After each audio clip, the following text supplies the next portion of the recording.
moins de 2 mois, et le rapport de la Cour des comptes plus tard, vous voilà sur le point de jeter ce budget à la corbeille pour appliquer un plan d'austérité drastique. L'agenda 2050 semble mort-né. Place au classique plan d'ajustement structurel que vous appelez pudiquement pacte national, puisque vous voulez le nommer pacte national de stabilité.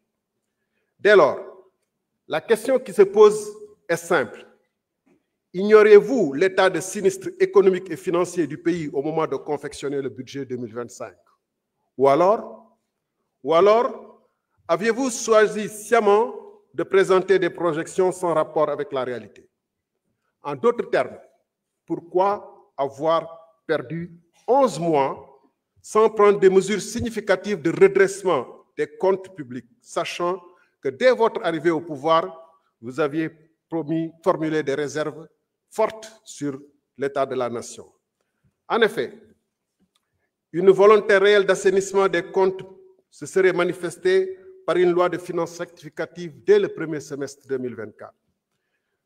Je vous accorde que la situation dont vous avez hérité est compromise, mais vous avez contribué à aggraver la situation. Par exemple, vous avez trouvé un déficit initial dans la LFI 2024 de, si je puis dire, seulement 840 milliards. Vous y avez ajouté votre propre contribution à ce déficit en le dégradant de 1522 milliards supplémentaires, ce qui l'a porté à 2362 milliards. Monsieur le Premier ministre, dégg naa la léegi nga wax ci wàllum réduction train de vie de l'État. fa ma njëkkoon xalaat ni foofu ngay tàmbalee mooy fonds politique yi nga xam ne da nga waxoon yow di dafa araam.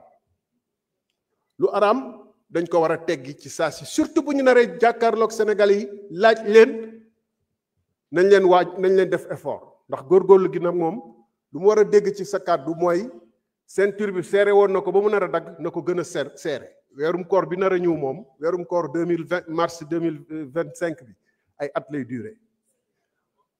Donc dafa mel ni waa ji ne woon man li may naan sàngara la waaye bu dëggee ci sama biir day nekkaat meew. fonds politique bi dafa araan waaye man mun naa ko lekk. ci noonu agence yi nga xam ne da ngeen ko tàmbale woon régime bi fi jàll ak lu mu yées ba mu ñëwee rek dafa supprimer agence naam yokkaat na ko. lu tax tàmbale woon dès 2024 wàññi agence yi waaye mercredi bu ne ngeen nommé ba léegi ngeen ne doog a gis ni que réew mi attanu ko. booba nag université yi am na ñu bëri ñoo xam ne ay vacataires ñoo fay jàngale université yu bëri. booba yéen a ngi recruter ay chargés de mission alors que am na ay médecins yu taxawal ci réew mi. fa ma doon xaare premier ministre boo waxee réduction train de vie de l'État nga wax ni avion bi ñu xam ne dañ ko jëngoon ci jamono Covid. avion présidentiel. jërëjëf monsieur le premier ministre mën nga jël kàddu indi say tontu.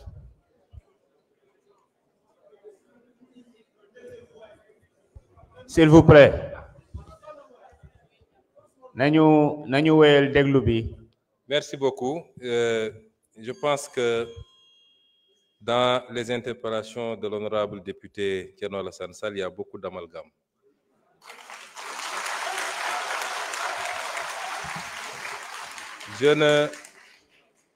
Je n'ose pas mettre ça dans la mauvaise foi, mais je pense qu'à un certain niveau, il faut prendre le temps d'aller écouter ce que les gens ont dit et non pas de se laisser emballer par les commentaires et les commérages.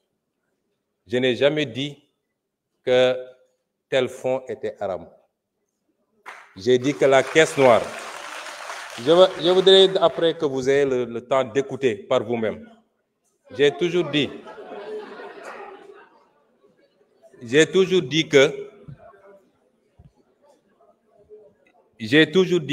dans un pays, il faut qu'on soit très clair. Dans un pays, avoir des fonds qui sont laissés exclusivement à la discrétion d'un homme, fût-il président de la République, qu'il peut utiliser à sa guise, qu'il peut donner à qui il veut, qu'il peut même mettre dans une pièce, mettre de l'essence et allumer, c'est inadmissible parce que c'est l'impôt des Sénégalais.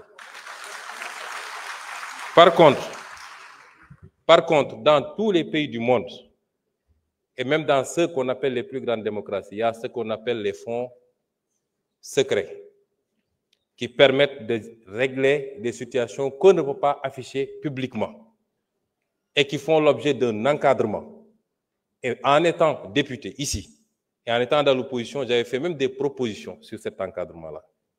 Et cela correspond à la vision de PASTEF qui sera matérialisée dans la gestion de ces fonds secrets. Parce que nous respectons toujours nos engagements, nous. Et nous, au moins, on a pris ces engagements, vous, vous les avez jamais pris. Ça veut dire que vous auriez largement joui des fonds politiques, comme vous avez joui du régime de Macky Sall pendant des années sans avoir jamais dénoncé. Et vous ne pouvez pas aujourd'hui donner des leçons. Le budget 2024, le budget 2025 est un budget qui a été pris dans les conditions que tout le monde connaît.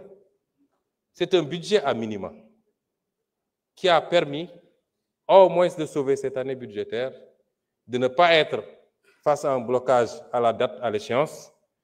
Mais il était évident qu'entre l'installation de l'Assemblée nationale et le moment du vote du budget, il était impossible de procéder à l'élaboration d'un budget dans des standards que tout le monde accepte.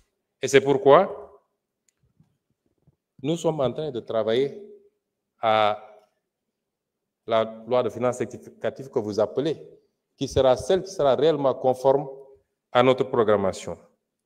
Et austérité, c'est vous qui l'avez dit. Nous ne sommes pas dans l'austérité. C'est l'impression que vous ne comprenez pas ce que c'est que l'austérité. Nous ne voulons pas que le pays s'arrête malgré la situation difficile.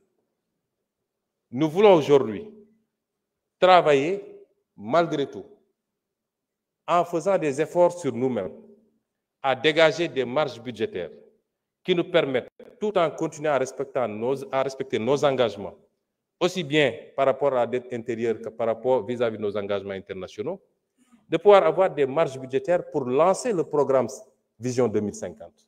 C'est de ça qu'il est question. Et ça, ce n'est pas de l'austérité. Parce que nous sommes très conscients que la plupart des pays, quand ils sont confrontés dans cette situation, le premier réflexe, c'est de tomber dans le piège de l'austérité. Nous ne sommes pas dans ça. Nous sommes dans le réaménagement qui nous permettrait, tout en tenant compte de la situation catastrophique dont nous avons hérité, de faire les bons choix en rationalisant la dépense publique et en dégageant des marges qui nous permettent, dès la semaine prochaine même, dès les jours à venir, de commencer à lancer le programme, que l'économie ne s'arrête pas, que l'investissement ne s'arrête pas et que nous puissions continuer à produire de la croissance, indépendamment de la croissance qui peut provenir des secteurs qu'on connaît habituellement, notamment le pétrole et l'agriculture. C'est ça qu'on est en train de faire. Ça, ce n'est pas de l'austérité, M. Thierno Alassane Sall. Et donc, il faut réviser et revoir un peu ces notions.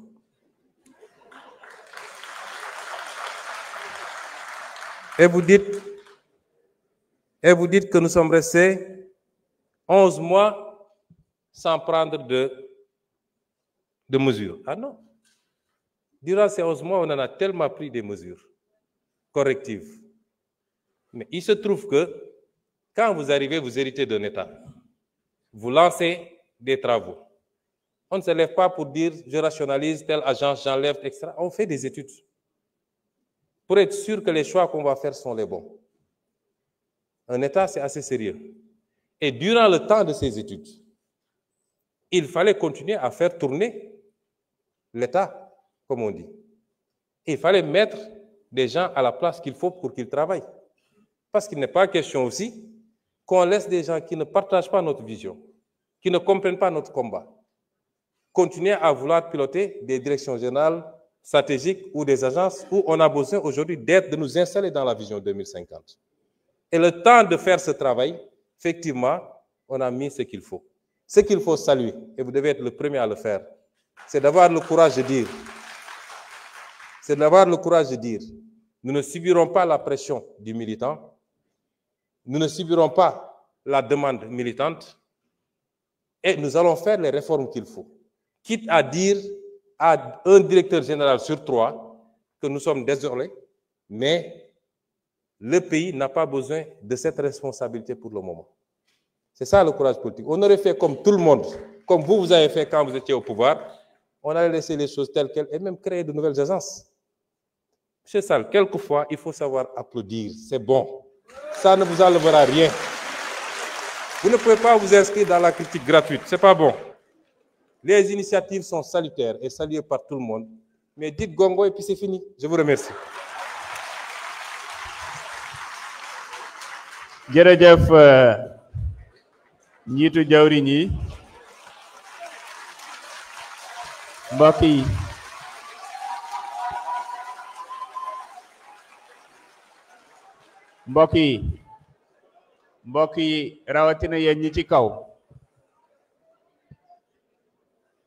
mbokk yi rawatina yéen ñi ci kaw ñu wàññi tàcc yi ak coow li ndax benn règlement intérieur may